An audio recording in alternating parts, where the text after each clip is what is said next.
I don't really know how to start this video, so, the...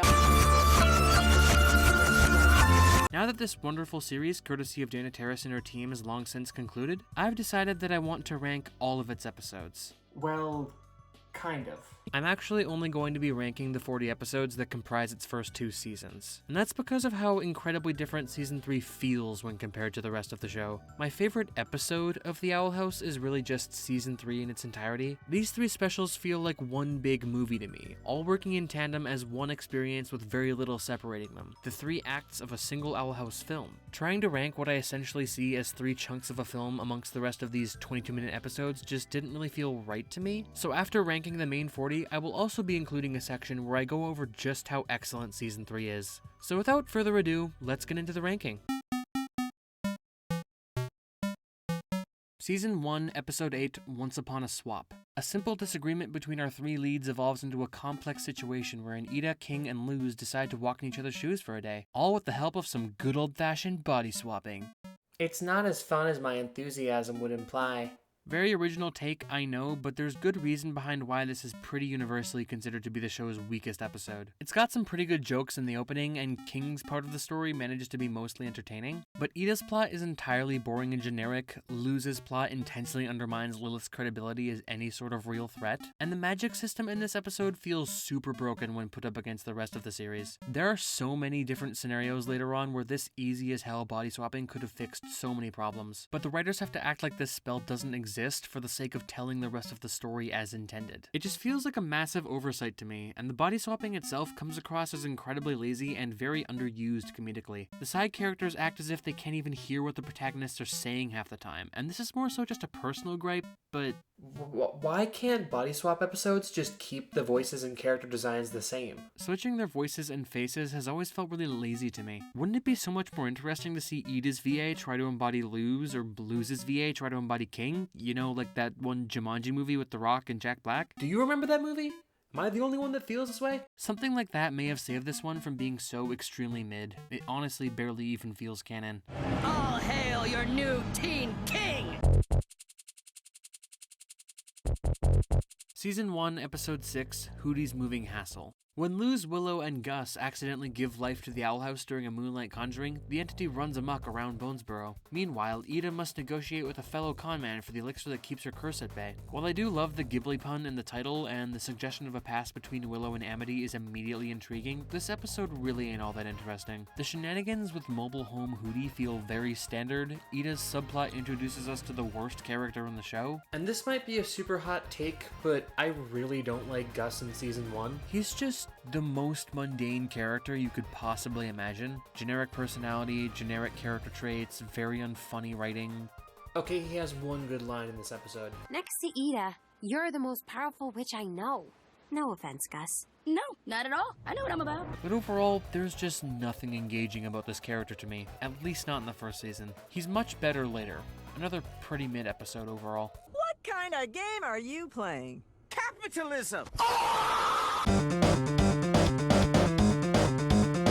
Season 1, Episode 10, Escape of the Palisman. When an unsupervised flight with Albert goes awry, Luz must earn back his trust and the Palisman himself from the mysterious Bat Queen and her bizarre trials. Meanwhile, King makes some interesting new discoveries surrounding Ida's curse. This one has a handful of funny moments, and it's kinda cool to get some focus on Albert as an actual character, but much like the last episode, it's just kinda boring. There's some light fun to be had with the Bat Queen's trials and King's domineering antics, but Gus is as distractingly unfunny as ever here, and the episode just leaves me with so very little to chew on. A very forgettable experience. I'll be back soon. Close call. What? Nothing? Oh, okay. Season 1, Episode 14, Really Small Problems. While at the local carnival, King starts to become jealous of all the time Luz has been spending with her new Hexside friends and is eventually manipulated by a mysterious fortune teller who wants revenge. Meanwhile, Ida gets in trouble with the carnival's authorities. While certainly nothing special, this episode is a little bit better than I previously remember it being. Gus is still a comedic vacuum, all of the shrinking stuff feels incredibly played out, and as I said 2 episodes ago, Tibbles is the worst character in the show. He's such a boring antagonist and generally lame character. There isn't even any satisfaction in watching him suffer, I just want him to not exist in the show whatsoever. The only things that save this episode from the mid-tier are its generally decent comedy and that one moment where King admits he's afraid of Luz leaving. A surprisingly emotional moment in an otherwise pretty plain episode. Every breath you take brings you closer to darkness.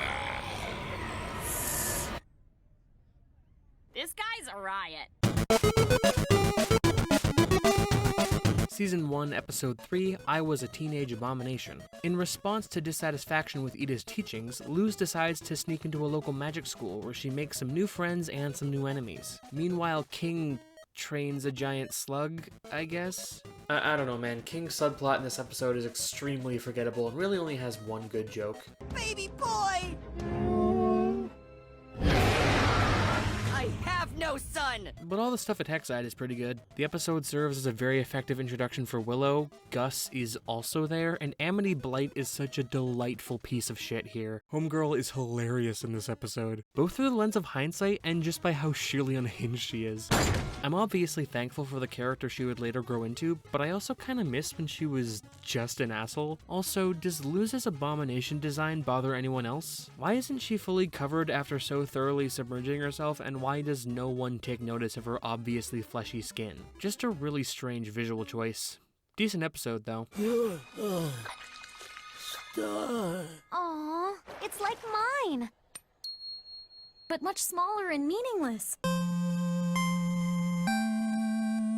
Season 1, Episode 1, A Lying Witch and a Warden. When 14-year-old outcast Luz Noceda discovers a portal to a mysterious world, she meets a witch named Ida, a cute little demon named King, and before she can get home, Luz must help them on an important mission. While certainly not without its flaws, this episode serves as a pretty solid series premiere, all things considered. It perfectly establishes the dynamic of our core trio, it's very good at making this world feel engaging, and it's got tons of funny moments all throughout. The big issue, though, is the whole weirdos motif, as well as the very concept of the Conformatorium both feeling extremely forced. Seriously, an establishment like the Conformatorium makes absolutely no sense in a world like this, even under the rule of Belos. And its conceptual brokenness only serves to make us weirdos have to stick together feel even more annoyingly unsubtle. But still, the episode is very well paced, the skirmish against Warden Wrath has some stellar animation, and it's pretty insane how they foreshadowed Belos being a human all the way back in the very first episode, way before he's ever even mentioned by name. This episode ain't perfect, but it's definitely still solid. I also just want to say right here before I forget to mention it, the outro music for this show is so damn pretty.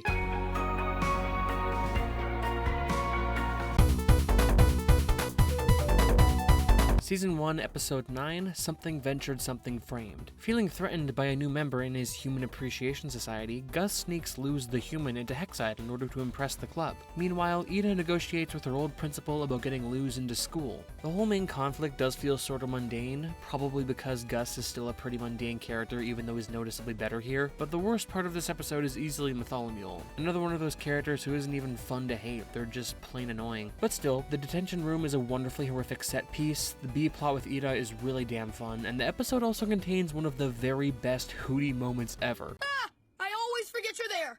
I forget I'm here too! Boop! Season 1, Episode 11, Sense and Insensitivity. Upon entering a writing competition together, Luz and King quickly discover that they aren't compatible partners in such a task, and thus, drama ensues. Meanwhile, Ida competes with her sister in the quest for a legendary flower. This is a solid episode. There's nothing super funny about it, but Pignat makes for a decent one-off villain, and I really like the conflict between Luz and King here. It's all very accurately siblingly, and it's great for King's character development. The highlight, though, is definitely the B-plot with the Clawthorne sisters. It's nice to see their softer sides when working together, and their nonchalant reaction to the big twist is brilliant. So yeah, not a super standout episode, but its character writing is on point. Hey, you scum! Which one of you wants to read my literary masterpiece? Anyone brave enough? Season 1, Episode 2, Witches Before Wizards. When Ida seems unenthusiastic about actually teaching her new apprentice, Luz embarks on a magical quest given to her by a mysterious wizard, but not all is as it seems. I know we're still in the bottom quarter of the ranking, but I actually think this is a super underrated episode. I very commonly see people calling it the worst episode besides Once Upon a Swap, and I think that's total BS. Like, yeah, a lot of the quest stuff is super generic and kinda cringe, but sometimes I feel like I'm the only one who realizes that's entirely the point. It's all there there to bolster the effectiveness of the ultimate twist that none of it is real. It's almost like a microcosm of Doki Doki Literature Club. The horrific shit is absolutely meaningless without all the lighthearted fun that came right before. It's all about contrast, and I really like that about this episode. Ida's lesson at the end about chosen ones being nonsense and needing to determine your own destiny is unquestionably one of the most important scenes in the show. And I also wanted to mention, because this is the first time we see its weirdness and proper, Bonesboro is such a fascinatingly designed location. I always love it when episodes spend significant time there.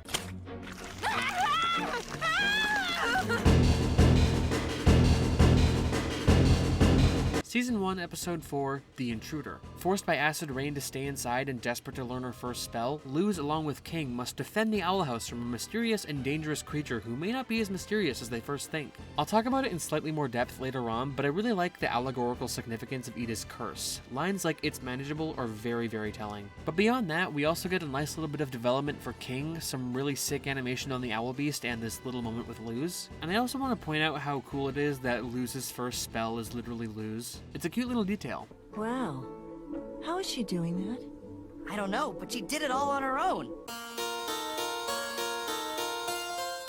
Season 2, Episode 2, Escaping Expulsion. When Amity's parents get Luz, Willow, and Gus expelled from Hexside for illegitimate reasons, Luz strikes a dangerous deal with the couple in order to get her friends back into school. Meanwhile, the Clawthorn sisters learn how to use glyphs after having lost their magic at the petrification ceremony. Yep, this is my least favorite episode of Season 2. But that should only serve as a testament to just how good Season 2 is, because this is still a pretty good episode. Amity's overall character progression and the first mutual Lumity blush are both a delight to see. The Blight parents make for a great addition to the cast, and even Principal Bump gets a really funny montage here. But my two main problems with the episode are its super forgettable subplot and probably the worst animation in the whole show. The visuals were so bizarrely inconsistent in this one. There were way more distractingly awkward shots than normal. Still a solid episode overall. Oh, right. These three are bad influences and must be executed.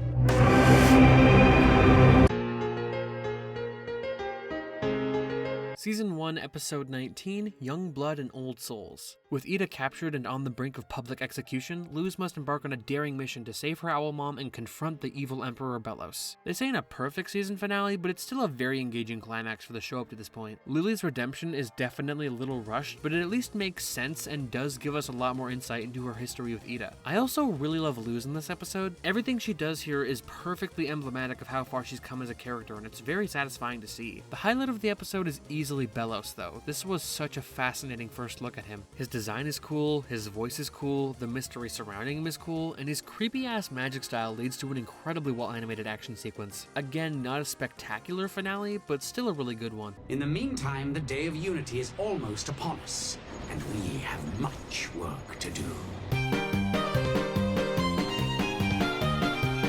Season 2, Episode 1, Separate Tides. Feeling somewhat responsible for Ida losing her magic, Luz sets sail in search of a lucrative bounty to help the residents of the Owl House get by. Meanwhile, Lily is also feeling guilty about Ida's current situation and tries to make up for it with the help of a bird tube and a potion full of bees.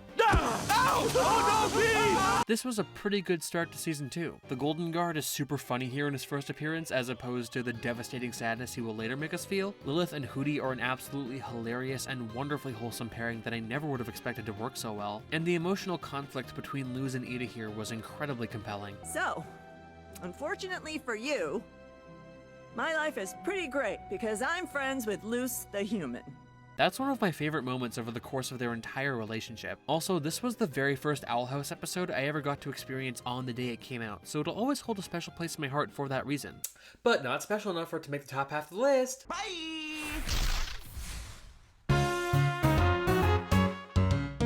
Season 1, Episode 13, The First Day. During Luz's first day of school at Hexside, her indecisiveness combined with her curiosity land her in the detention track, where she can't learn magic but does meet some new friends. Meanwhile, King decides to take up education, I guess? Assume a coefficient of 10, carry the 2, solve for y, and that is the way to steal a pie from a windowsill. Also, you can eat trash. It's completely random, but it does lead to some pretty funny stuff. The conflict with the detention students is based on an overly convenient misunderstanding that barely even makes sense. But they are still fun characters. The magic-sucking basilisk is a really cool one-off villain. I like seeing Principal Bump learn to loosen up a little. And I love how effectively that reveal at the end mirrors Luz and Ida. Overall, a very solid episode. King, vouch for my character! Right. I don't know you.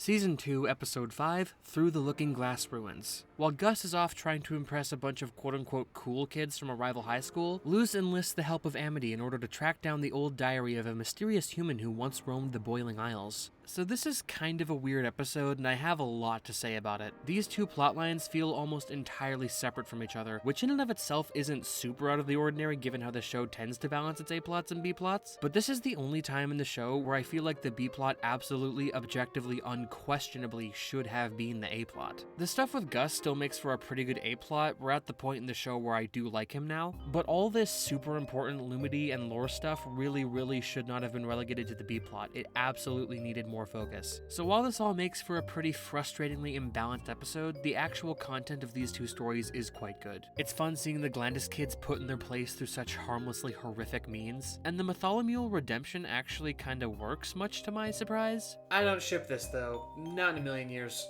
I only just barely buy them as friends now, so romantic partners is a big no for me. Speaking of ships though, the Lumity stuff in this episode is all wonderful. Their various embarrassed glances are fun, the cheek kiss was super cute, but even more so than that, I love the stupid stuff around you exchange they have shortly beforehand. It's such a perfectly written scene for them to show, but not quite fully express their hesitant yet powerful love for each other. Also, I do know and appreciate what it symbolically means for her character, but design-wise...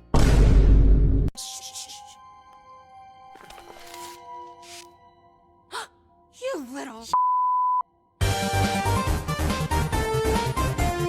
Season 1, Episode 17, Wing It Like Witches. It's Grudgby season on the Boiling Isles, and while Luz plays the game in an attempt to help her friends, Ida must play against Lilith with her very freedom hanging in the balance. Basha is incredibly entertaining in this episode. Enjoyable for all the same reasons that Amity was back in Episode 3, she's so perfectly hateable. Speaking of Amity though, this whole episode serves as an excellent indicator of her growth as a character. Her Grudgby backstory is interesting, it's incredibly fulfilling to see her join the game in the end, and all the moments of her being an absolute nervous wreck around Luz are simply wonderful. The Clawthorn B plot is also pretty decent, and the episode works very well as a sort of calm before the storm. The lighthearted fun before the...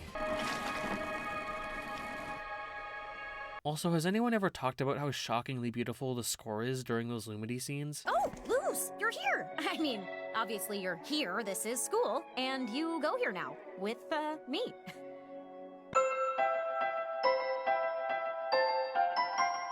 Season 2, Episode 15, Them's the Breaks, Kid. In this primarily flashback episode, we are regaled the tale of when a young Edelin Clawthorn first met the charming bard known as Rain Whispers. Oh, what a blessing it is to finally get a full episode of young Ida. She's always been my favorite character in the show, so I love seeing how well her younger and older selves make sense together as one cohesive person. Ida is delightfully chaotic here, Rain is cooler as a child if I'm being perfectly honest, and the dynamic that's built between them throughout the episode is incredibly believable and wholesome. Tara's role in the episode is super funny, having this younger bump around is surprisingly fun, and I love seeing a lot of the continuity at play here, namely the distance that's subtly but evidently seen growing between the Clawthorn sisters. We also get a very satisfying reveal at the end for something that was hinted at a couple episodes before this, but I like how generally low stakes this one is. Anytime you feel the urge to cause chaos, just squeeze.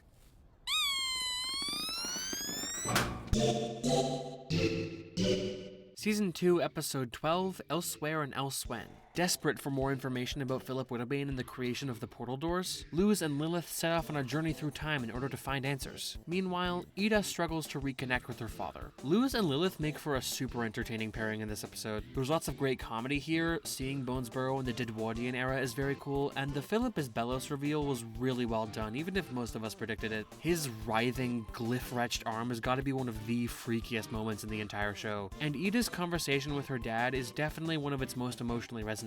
1, 2. You hateable sorceress! Stay mad.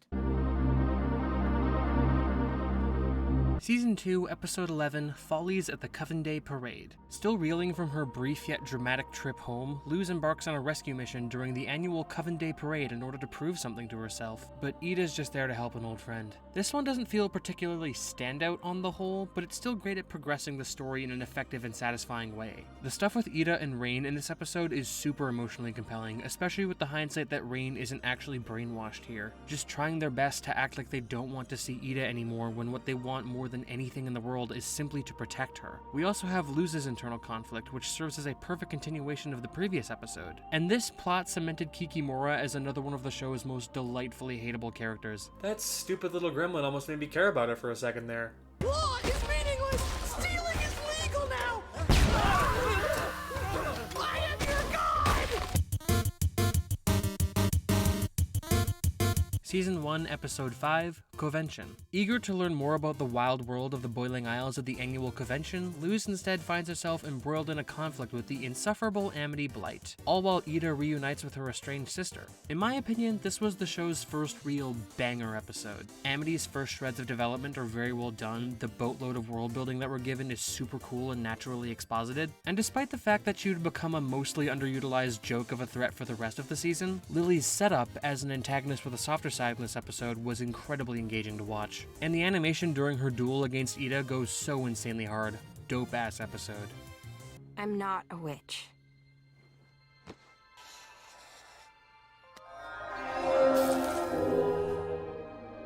But I'm training hard to be one.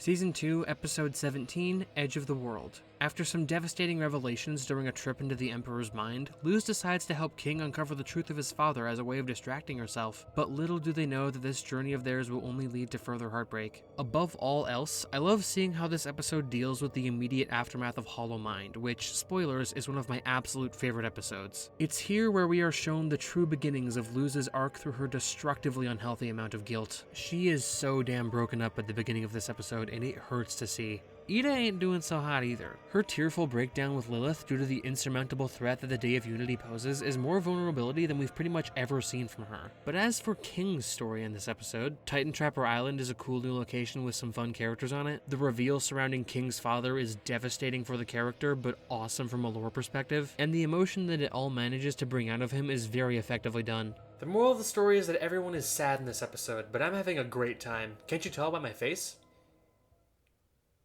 For that you must beseech our elder, the wisest hunter of them all, Bill!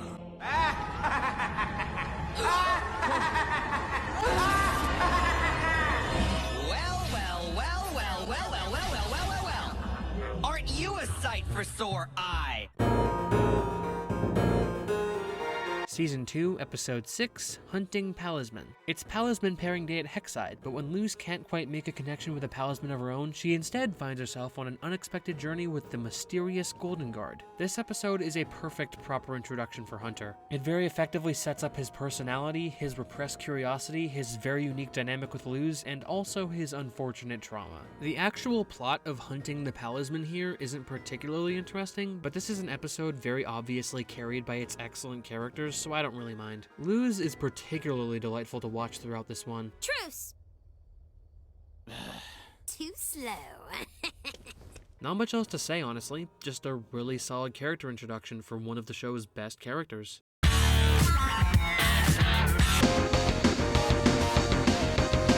Season 2, Episode 13, Any Sport in a Storm. While undercover at Hexside in order to find some new recruits for the Emperor's Coven, Hunter ends up running into Willow, who's looking for some new recruits of her own. Meanwhile, Luz and Amity seek the author of the Good Witch Azura books in hopes of learning a way to travel between realms. And just like that, winter was upon us. Or Huntlow, if you want to use the objectively less cool ship name. The developments for both Hunter and Willow are excellent in this episode. It's amazing to see Hunter finally opening up and forming more natural friendships, and if you couldn't tell already, I most certainly ship these two. They're great. Flyer Derby gives us some cool action scenes here, it's nice to finally be clued in on Darius' more sympathetic side, and the Lumity B-plot is pretty cute. Also, it's nice to see that Skara isn't one of the mean girls anymore. She's always been my personal favorite insignificant background character in this show. Very good episode.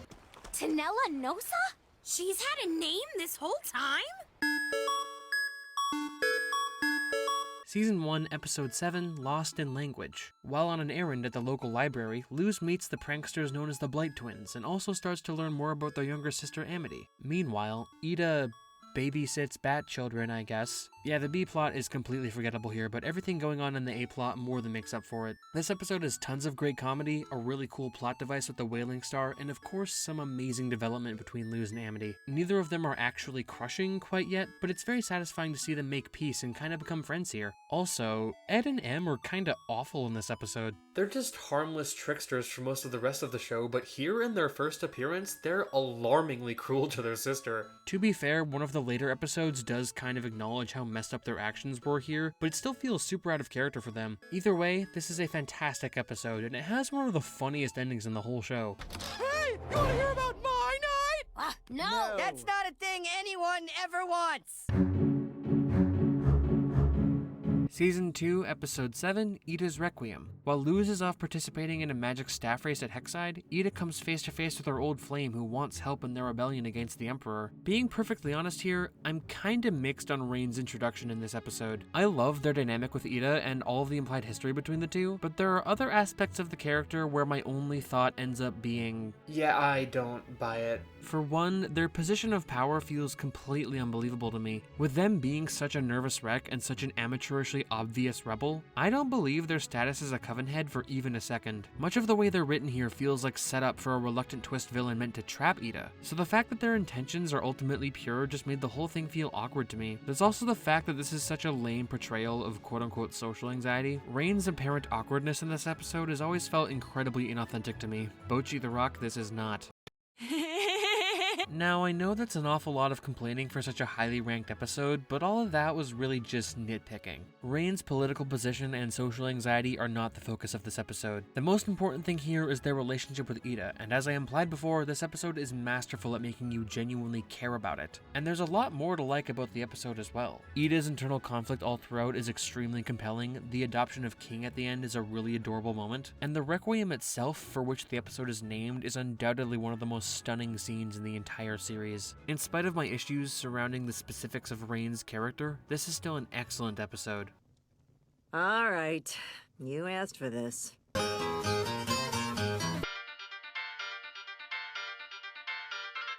Season 2, Episode 9, Eclipse Lake. When Luz comes down with a case of the common mold, it's up to Amity and Ida to find an important ingredient for the portal door. But they're not the only ones on a quest for Eclipse Lake. This is such an airtight episode. Lumity in full swing at last is a wonderful thing to witness. PG drunk Luz is hilarious, just as all instances of PG drunk are. And the very casual reveal of Bellus's true appearance here was a really unique choice, one that I quite like. Everything about the way he's presented in that scene makes him seem rather sympathetic, which only serves to amplify the horror of who he really is as seen in later episodes. Hunter is also super interesting here. His slight mental breakdown is equal parts funny and deeply sad. The parallels that are drawn between him and Amity are extremely clever, and the Hunter v Amity duel is without a doubt one of the coolest action scenes in the show. It's so beautifully animated.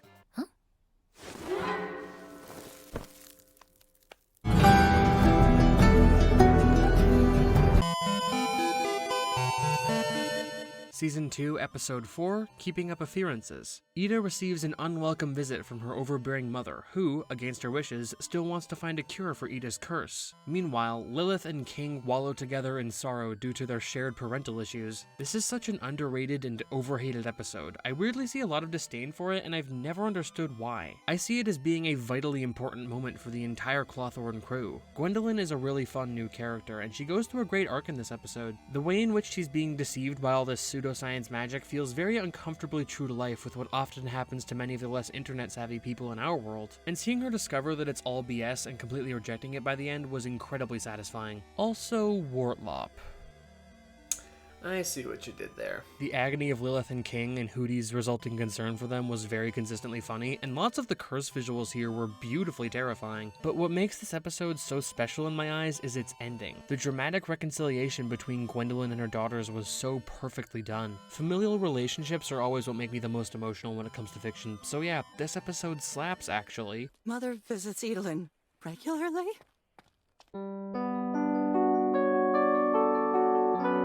Season 1, Episode 15, Understanding Willow. After Amity accidentally gives Willow magical brain damage, she and Luz must journey into Willow's mind in order to mend what has been broken. Meanwhile, Gus wants to interview a famous person or something. I don't know, who cares? This is still Season 1, Gus. He's not interesting yet. Okay, to be fair, the B-plot here does have some pretty entertaining stuff in it.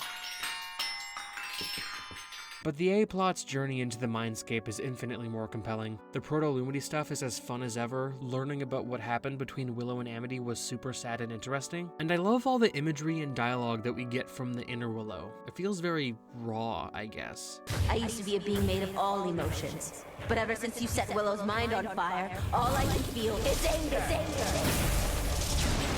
In every way, this is such an amazing episode for Willow's character, despite the fact that she's PG drunk for most of it. Easily one of the strongest episodes in Season 1.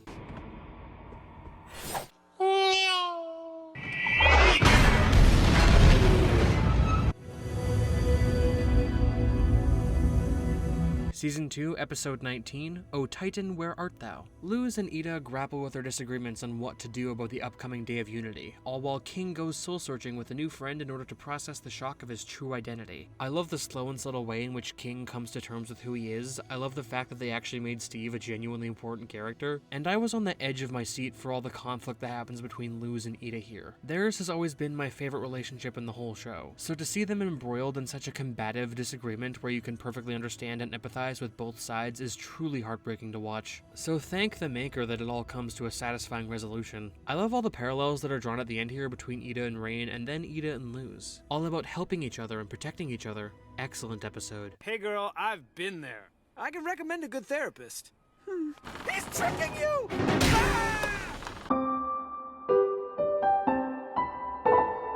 Season 2, Episode 12, Adventures in the Elements. Desperate to finally learn her second spell before her first day of school, Luz is taken by Ida up to the snowy heights of the knee in order to achieve just that, but they end up running into some unexpected company. Meanwhile, King is back at the Owl House just doing his thing, I guess. This is such a fun episode. Easily the best from Season 1 that doesn't involve school dances or absolute devastation. We've got an important lesson for Luz to learn and some very satisfying progression on her magic. Tons of delightful Proto-Lumity shenanigans with a conflict that must be really hard for Blight given her feelings by this point. And even though King's subplot here does kind of feel like a useless distraction for most of the episode, it still concludes in a very funny way. I probably have this one placed way higher than it actually deserves, but I honestly don't care. It's just a fun-ass episode. I will be haunted by my actions forever. Hoot hoot!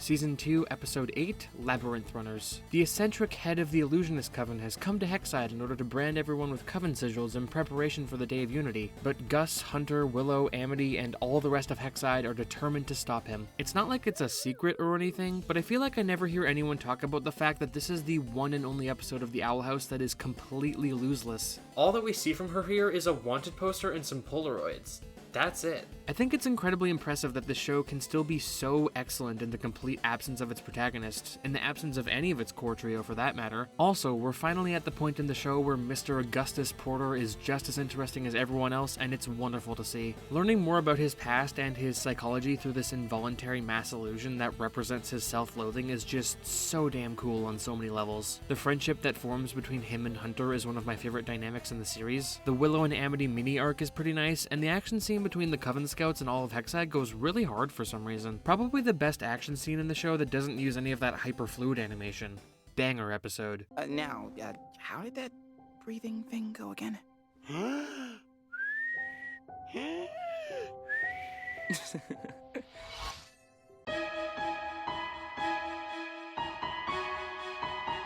Season 2, Episode 20, Clouds on the Horizon. As the Day of Unity approaches, Ida, Rain, and the rest of the rebellion prepare to face down Emperor Belos once and for all. Meanwhile, Luz and her friends must work to rescue Amity from being grounded by her tyrannical mother. Other than some inconsistent animation here and there, this episode is an excellent kickoff to the season finale. You've got the first real Lumity kiss with its stunning animation and adorable dialogue, an impressive display of will from Ida with her decision to be Coven branded for the sake of the plan, and a very emotionally effective final conversation between Luz and Ida, the last last time they would speak to each other until the series finale. We'll get to that later. We also have Alador being an interesting character with a great arc, Odalia being the worst character but in the best way possible, some pretty good action scenes, and a wonderfully spooky credit sequence that perfectly sets the tone for the subsequent season finale.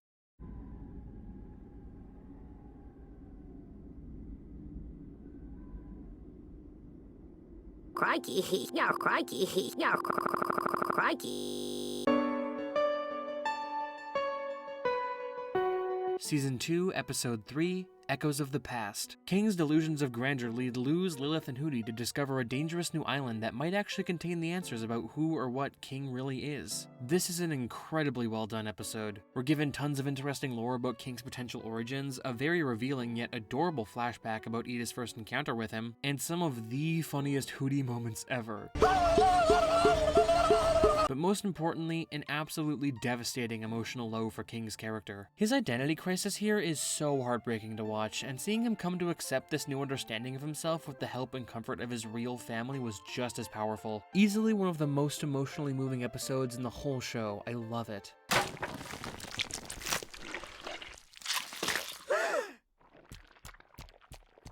Hooty! Reporting for Hooty!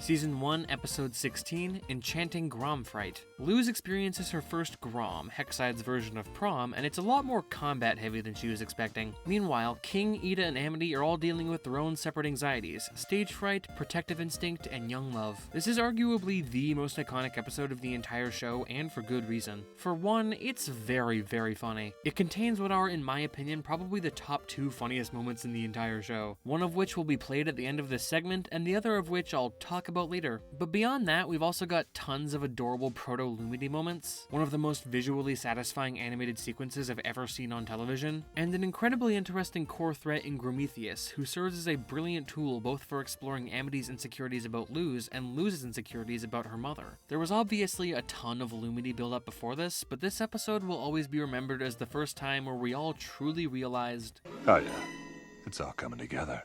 I'll take your place and face Grom in the arena. I'll be your fearless champion.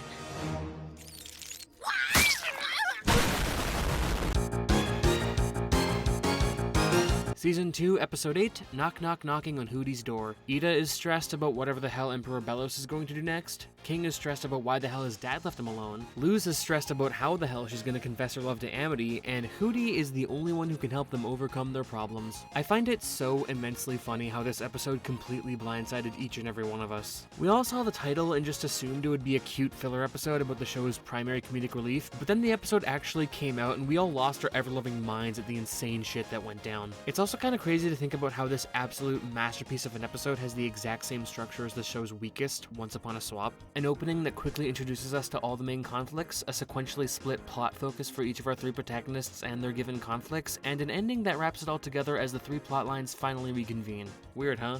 Firstly, King's plotline was really good. The quest to discover his demon type was hilarious, his anger at his father's absence was incredibly compelling, and the discovery of his soundwave powers made for a very interesting payoff. Ida's plotline was easily my favorite though. The incredibly complex journey that she takes through her memories and mindscape is some of the most vivid storytelling that the show ever did. Oh, sorry, wrong Wendy Malick character. Seeing her grapple with her past and all of the suffering that the curse has caused her over the years, only for her to turn around and finally fully accept it as a part of herself, was such a beautifully impactful moment. It also leads to what is probably the most badass character design in the whole show, so that's cool. And then, at long last, we finally arrive at Lumity. Hooty's tunnel of love is beautifully and hilariously cringe, the angst of the misunderstanding it causes is just the right amount of melodrama, and the scene where they finally ask each other out is easily one of the most joyful moments I've ever seen in animation. It's so perfectly awkward. So yeah, that was an incredible episode for so many reasons, but let it not go unrecognized how vitally important Hooty is here. The framing device of his letter to Lilith was super cute, several of his funniest moments ever have a home in this episode, and it was so incredibly satisfying to see how all of his plans basically boiled down to task failed successfully. I've always liked Hooty, but this episode cemented him as a truly legendary character. What a legendary episode. Wow. I've never had a dream this pretty.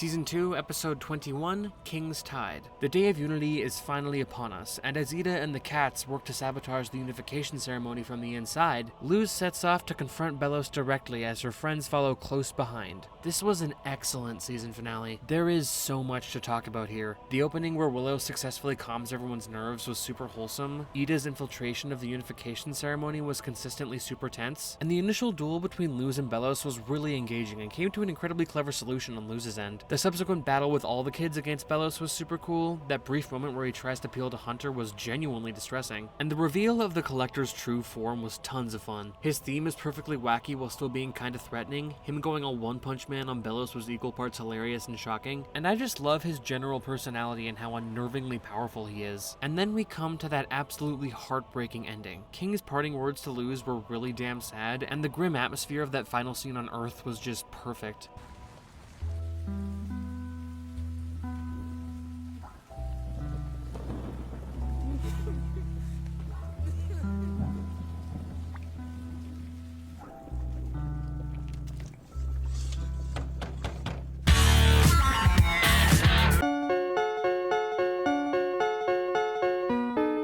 Season 2, Episode 10, Yesterday's Lie. Luz finally completes her first attempt at a portal door back home, and while she can't quite reach Earth, she can see enough to realize that she has a doppelganger problem.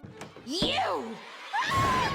This is easily one of the most emotionally damaging episodes of the entire show. For one, V is an incredibly interesting new character with trauma that's just heartbreaking to witness. I also love how she gets kinda pissed at Luz for having taken her life on Earth for granted when she's so obviously privileged to have it, at least compared to V's old life back on the Boiling Isles. It's a very telling moment for her character, and it really is a shame that this is the only time we ever got to genuinely know her. This episode was also the first time we ever really got to know Camila, and I love it for that. She's given so much personality and development here, and she immediately became one of my new favorite characters. It also got the fandom to finally shut up about her being a bad mom, so that's a big positive. But the highlight of the episode is obviously that final conversation between her and Luz. I've never actually full-on cried at the Owl House like I have with Gravity Falls or Amphibia, but damn it if this scene doesn't come close to breaking me. It is so well done. One final detail I wanted to mention is that I just love the whole vibe of the human realm in this episode. Gravesfield feels so incredibly grounded and atmospheric in its presentation, like bro, I kinda wanna live here. But yeah, this episode is a masterpiece.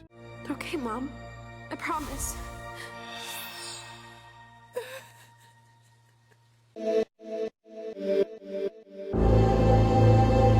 Season 1, Episode 18, Agony of a Witch. With Ida's curse only worsening and a very convenient opportunity before her, Luz and her friends sneak around the Emperor's castle in order to find a miracle cure for Ida's affliction, but things do not go as planned. Yeah, this is easily the best episode of Season 1. The first half is very good, we get tons of interesting lore and some nice solidarity between Luz and her friends, but it's obviously the final few scenes that elevate this episode into the true emotional powerhouse that it is. The rematch between Ida and Lilith is still one of the best action scenes in the show, not only because of the stellar animation, but also because of how viscerally emotional it is. These visuals wouldn't be nearly as impactful if these were just two random characters. The history, sadness, and present anger between these two sisters is the very reason why the duel means anything at all. It is also in this scene where we are given what is probably my favorite non-comedic line in the whole show. Maybe it is the curse, but then how pathetic are you that you can't best me at my worst?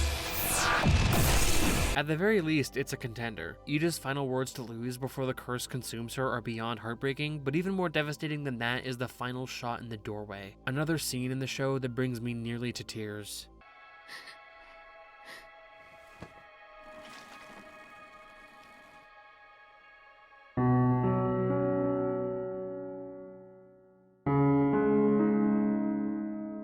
Season 2, Episode 14, Reaching Out. Feeling down about a very specific event from her past, Luz decides to distract herself by helping Amity compete in the annual Bonesborough Brawl. Meanwhile, Ida enlists the help of Edric Blight in order to obtain more information about the Day of Unity. Yeah, despite me putting this at number 2, I don't think there's any other standard episode of the Owl House that I feel more strongly about. The number 1 episode is where it is because it's kind of undeniably insane, but Reaching Out is pretty much my personal favorite in the whole show, excluding season 3. The Bonesboro Brawl gives us some pretty cool action sequences, Ida and Edric make for a very unexpectedly fun pairing in the B-plot, and it's wonderful to see the beginnings of a reconciliation between Amity and Alador. I always suspected that he wasn't as awful as his turbo bitch of a wife, so it's nice to get some confirmation on that. The heart of this episode is very much Luz, though. Watching her grapple with the distant trauma of her father's death and not having her mother to confide in was so emotionally compelling. Seeing her attempts to repress these feelings lead to all of this irrational, impulsive, and dismissive behavior was really frustrating to watch the first time around. Frustration which is completely and potently recontextualized once we get to that incredible scene with her and Amity under the Grom tree. This is unquestionably one of my top 5 favorite scenes in the whole show. The dialogue here feels so staggeringly real, their motivations and their relationship are both perfectly represented, and the actual reveal about Luz's dad here really wasn't one I was expecting. I had always kind of assumed he was a deadbeat, but having him be a loving yet dead father is so much more heartbreaking. And that final scene with the flowers, just, wow, perfect. Reaching Out has stuck with me so much more than any other episode from these first 2 seasons. It's not even because of, like, relatability or something. Both of my parents are alive and well, and I can't even imagine how this episode must have felt for those who have lost a parent. But no, I think this episode's universal power lies somewhat in the fact that it's a slight subversion of typical Disney tropes. Dead parents are nothing new for Disney protagonists, but what is kind of new is making that fact an effective late-game reveal. I think it's pretty atypical to have been learning so much about a teenage character for 33 episodes and to only now be finding out anything about their father. I don't really feel like that should work storytelling-wise, and yet it does here, remarkably well. Do you think they'll reach the human realm? Probably doesn't work that way, but it's a nice thought, right?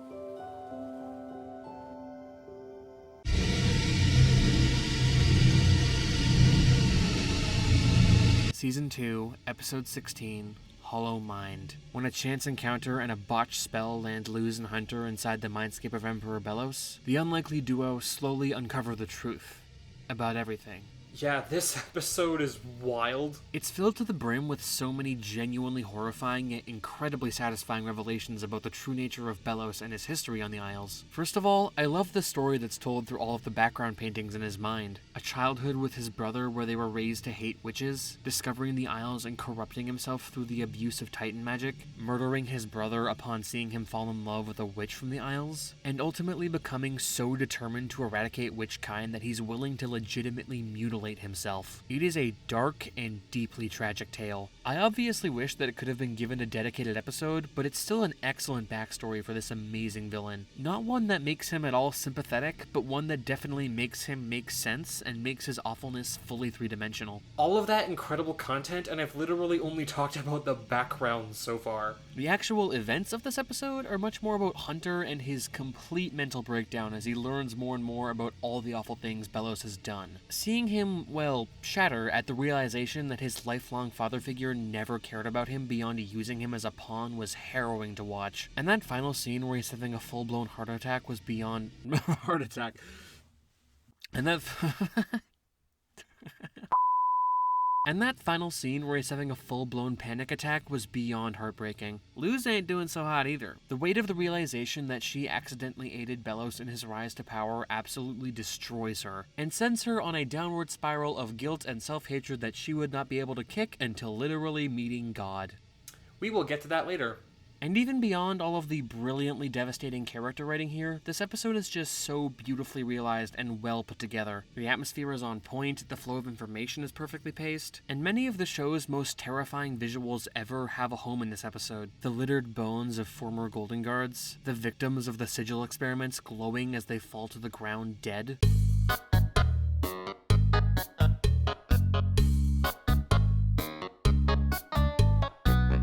And chiefly among all, that quick moment of Belos transforming into his older self with those grotesquely long arms. Now that is some proper horrific shit. So yeah, due to its incredible effect on both our plot and our characters in such a concisely engaging package, I have no trouble calling Hollow Mind the absolute best episode of The Owl House, even if it doesn't mean quite as much to me as Reaching Out. What a haunting masterpiece. What the heck happened in there? Luz, what did you see?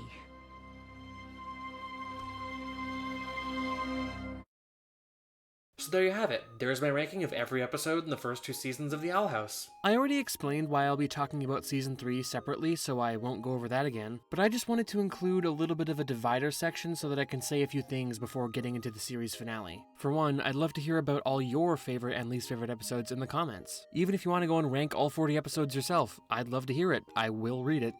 And 2, even though Season 3 is easily my favorite part of the show, I know it's not perfect. We all know that it's ultimately corporate Disney's fault, but there are lots of things in these episodes that do feel quite rushed. And the second episode especially makes some very bizarre choices with where it decides to spend its time. But still, when these episodes work, they're delivering us so much of the best material in the entire show. If I were to ever come up with a top 10 Owl House scenes list, well over half of them would be from these 3 episodes alone. So while they're not without their faults, these episodes are still peak Owl House in my eyes. Dana and her team were dealt one of the shittiest hands in animation history, and yet they still managed to create a fulfilling ending to the series. Let's get into it.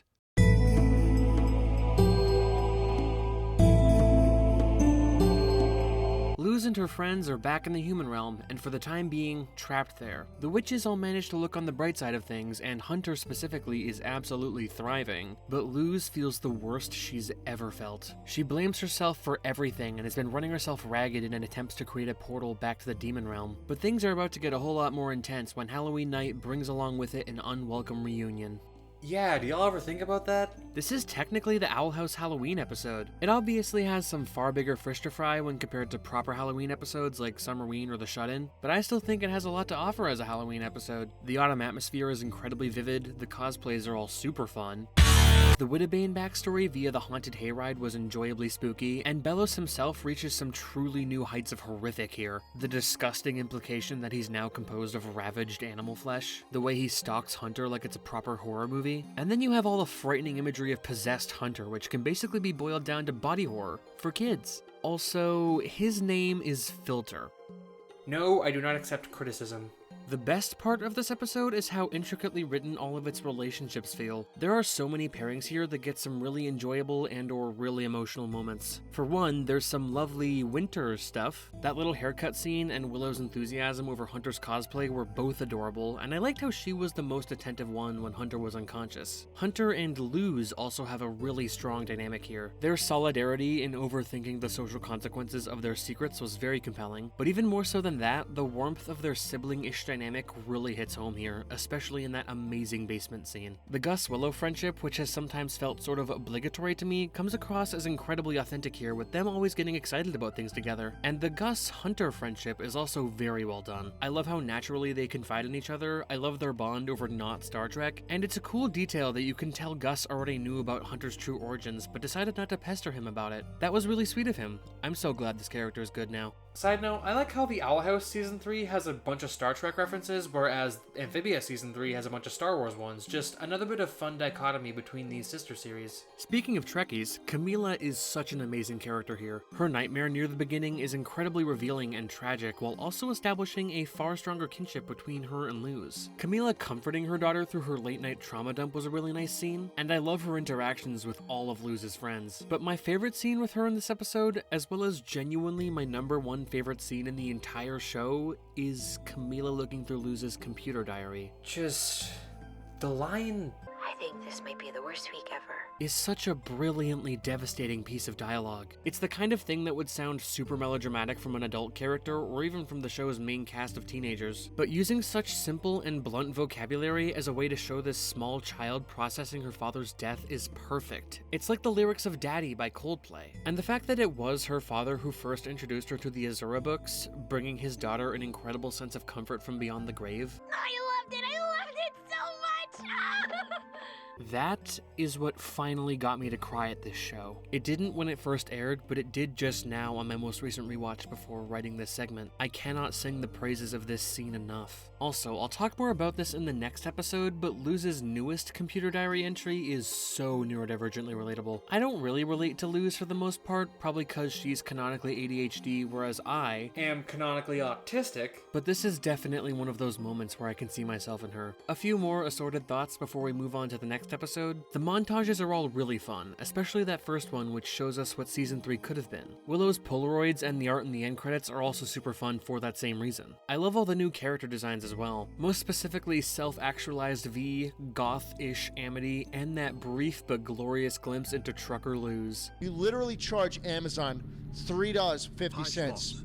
Today is my friend Avery's birthday. I don't care. She's going through a tough time and watches you all the time. Oh, that's awkward. V and Masha make for a cute ship, the Duolingo reference was amazing, and everything about the confrontation with Belos was handled perfectly. The animation is absolutely popping off, it's very satisfying to watch Hunter assert his will over his abuser, and the death of Flapjack hits pretty hard even if he was sort of a minor character. The very last scene here also has a ton of great stuff in it. We get Luz's confession of perceived wrongdoing followed immediately by her mom being the goat. We get a cute little scene between Camila and V that shows just how much they genuinely care about each other now. Hunter delivers some really powerful final lines with probably Zeno Robinson's best voice acting in the whole series, and we even get a nice little dialogue callback to when Lumity first became a couple. This episode packs in so much amazing stuff, but it pretty much never feels rushed. It is extremely well done, a flawless first act for this finale.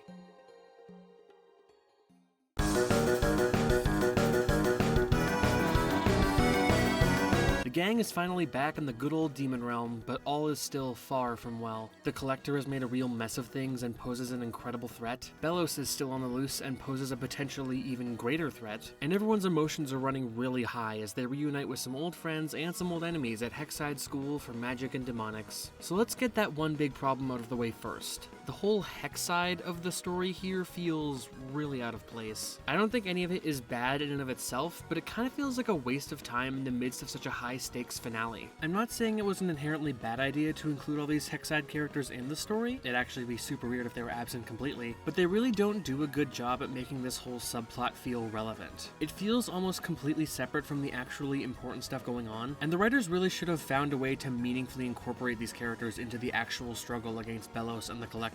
But instead, we're left with this subplot full of interpersonal drama that feels ignorant of the main story. Basha's development here really isn't that bad on paper. The neediness in her relationship with Amity has a lot of potential as a plot point, but only... Maybe if we had time for 20 more adventures, but we don't. Again, I know that Disney is to blame for Dana and her team having way less time to tell the story they wanted to tell, but with such little time to wrap everything up, I really don't think that Basha's toxic ideals of friendship needed to make the final cut. An even worse thing to have make the final cut would be... No, not you.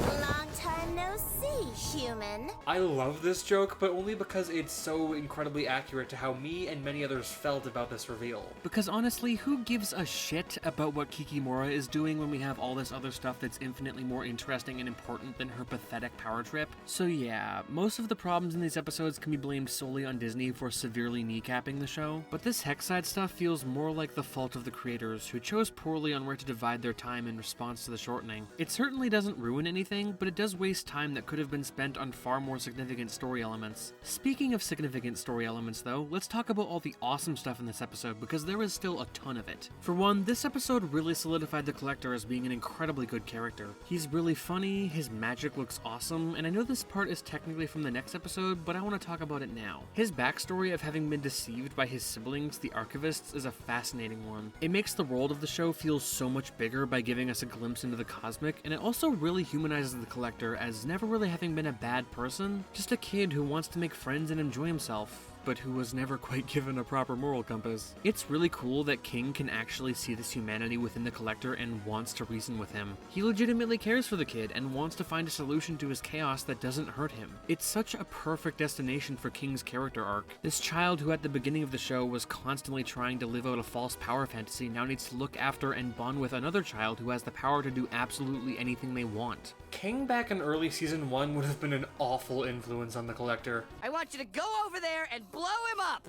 Kaboom!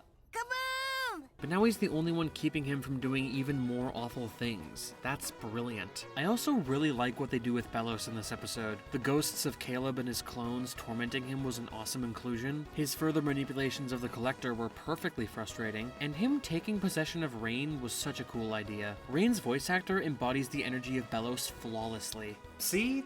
This is what I wanted from that godforsaken body swap episode. Hearing voice actors do their best to embody characters not their own is so fun. Rainlos is so damn cool, and that's thanks almost entirely to Avi Rook's excellent performance. Before I talk about how much I love Luz in this episode, there's some other character stuff I need to go over. Mytholmule is genuinely likable now, which I didn't even know was scientifically possible. The Clawthorn sisters being free of the Collector's control is super rushed, but that's a blame it on Disney problem. Hootie's unfortunately last line in the show is thankfully at least a hilarious one.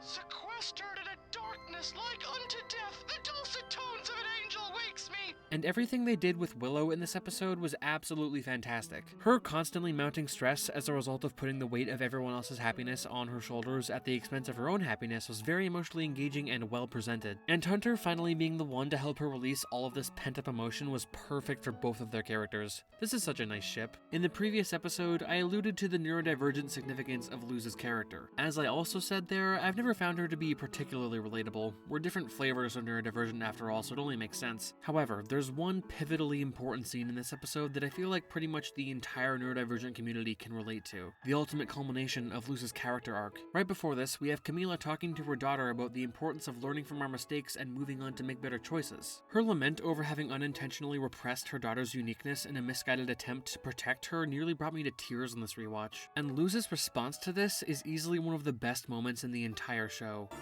The only thing I've ever really wanted was to be understood. That line hits so incredibly hard because it made me realize for the first time in my life that I'm actually the exact same way. All I've ever wanted is to be understood. I mean, everyone would rather be understood as opposed to being misunderstood, but to have that desire be at the core of who you are, to be all you've ever wanted, I find that to be a very specifically neurodivergent thing. Not exclusively, but still. Speaking from personal experience here and directly from my script, I don't care about hiding it, I never feel worse than when I feel like the people in my life have the wrong idea of me or an incomplete idea of me. When they think I've done something malicious but I was just missing a social cue. When they completely don't get my interests or why they're so important to me. When they can't accept any particular aspect of my identity that I hold in great value. When my stupid face never emotes like how I need it to and people end up totally misinterpreting my emotions. There's almost nothing worse for me than feeling misunderstood, and this scene, and in hindsight this whole show, captures that feeling better than almost any other series I've ever seen. I realize now that above all else, all I've ever really wanted is to be understood. So thank you, Luz, for showing me that. I do have a few more miscellaneous things I wanted to mention before moving on to the finale. This picture frame is comedy gold. New Hexside makes for a really fun setting, especially with that radical bump statue. The Blight sibling reunion was a nice little moment that should have been given way more focus. And using the paper memories to find the teleportation spell was an extremely clever use of the show's magic system. Also, while I definitely do appreciate what she represents for Luz's character arc, Stringbean has such a lame design in my opinion. Like, I get the idea behind it being a snake shifter, but it just looks like a D-list Pokemon to me. It's very eh. Also, the Collector's misunderstanding of King's intentions is more than a little contrived, but I suppose there are worse ways to get the plot moving for the finale. I think I want to play a new game.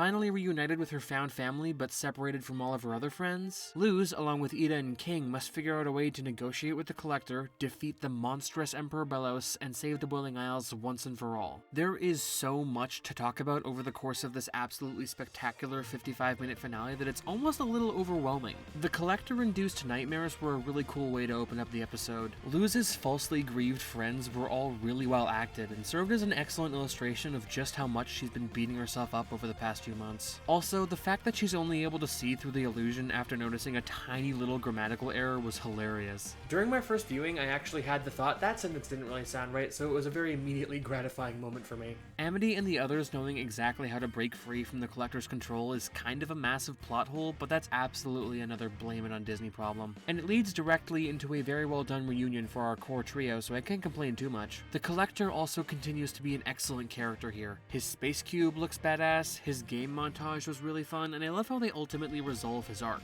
The Owl Gang teaching him about love and life by showing him the places where they've bonded and grown together throughout the show was a very effective way both to develop his character while also giving us the kind of fan service that feels perfectly befitting of a series finale. His attempted redemption of Belos was hilarious, his reaction to Luz's death was super sad, and that, along with his aid in preventing the collapse of the archives, both serve as excellent evidence of his development. He's a very satisfyingly written character, which is rather surprising given the fact that he initially wasn't supposed to have such a big role in the show. He's easily the best example of these writers flawlessly adapting to the shitty hand that they were dealt by the higher-ups. But speaking of Luz's death, we all knew as soon as it started happening that she wouldn't be gone for good, but the moment was still incredibly well executed. The way she just explodes into particles of light was genuinely beautiful. The somber atmosphere as those particles floated through the aisles was incredibly vivid, and the reactions of the other characters like Camila's tear of motherly instinct and especially that line from Ida.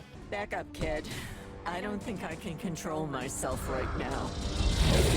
Hit extremely hard. The scene with Papa Titan in the World Between Worlds was equally excellent. His personality is a lot of fun, he's incredibly interesting to finally meet from a lore perspective, especially with the Hootie implications, and also... Flashback. For one, it's very, very funny. It contains what are, in my opinion, probably the top 2 funniest moments in the entire show, one of which will be played at the end of this segment, and the other of which I'll talk about later. Well, here we are. Thanks, but I'm gonna go to bed. Now I am king and queen! Best of both things! That line always makes me laugh my ass off, and it's probably my favorite joke in the whole show. The way he says it with such conviction while also sounding like he's not entirely sure what he's talking about is golden. Alex Hirsch seriously killed it with that line delivery, and the fact that there's a callback to it in the finale makes me so damn happy. You're King's dad. I think King said it best once. I am both king and queen, best of both things. Also, quick side tangent, I called this place the World Between Worlds before as a nice little Star Wars joke, but... These are both places that we thought could only be accessed through physical portal doors until it's later revealed that a brush with death can also land you there. Places that let you spy back in on the real world. Also, both Luz and Ahsoka have conversations there with physically dead spirits that greatly affect their overall character arcs. How deep does this go? Belos as a villain is the best he's ever been in this episode. His dragon form is absolutely badass, his Velocimos is kinda terrifying, and the fact that he's actually controlling the aisles here is such a cool thing to include in the finale. That brief action scene between him, Ida, and King was cool and all, but it is nothing compared to the sheer awesomeness of when Luz shows back up with the coolest superpowered design in anything ever. Just... everything about this final battle is nothing short of perfect in my eyes. The animation is beyond stunning, the music is incredibly exciting, the character dynamics are all very well conveyed, the dialogue is wonderfully fanservice-y. It's just flawless.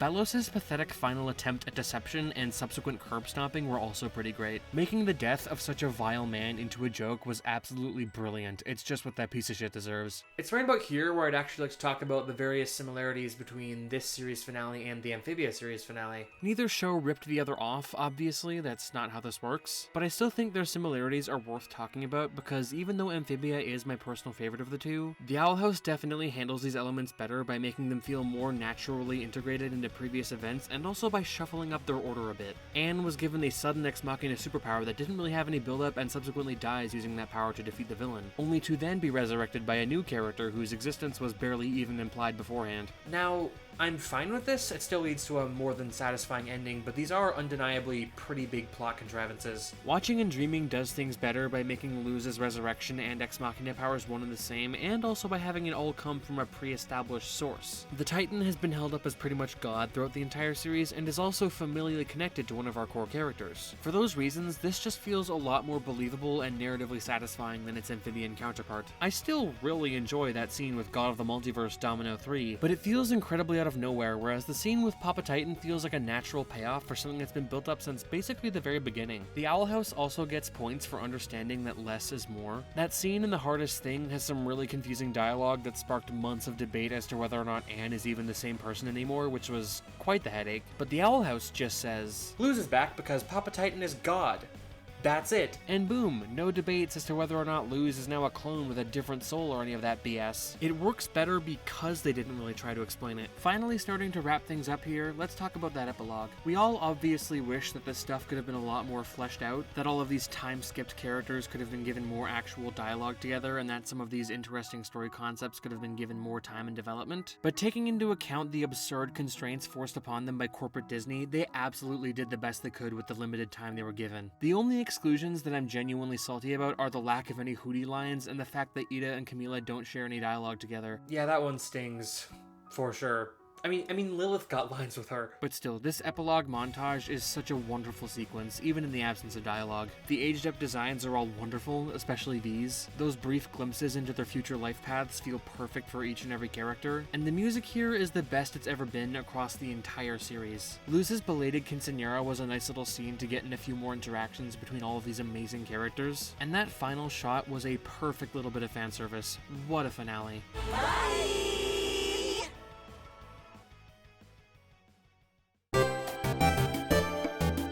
So yeah, that was The Owl House. A truly excellent show. It's not even a series that cracks my personal top 10, that would be these, but I still felt really compelled to make a video about it once it was over. I actually started writing this video right around the time it ended, but I didn't get around to actually making it until now. I don't really have any kind of closing statement here. I've already said pretty much everything I possibly could over the course of this long-ass video, and I'm pretty sure you can all tell what I think about this show by now given everything I've said here. 3.2 out of 10. It's pretty shit.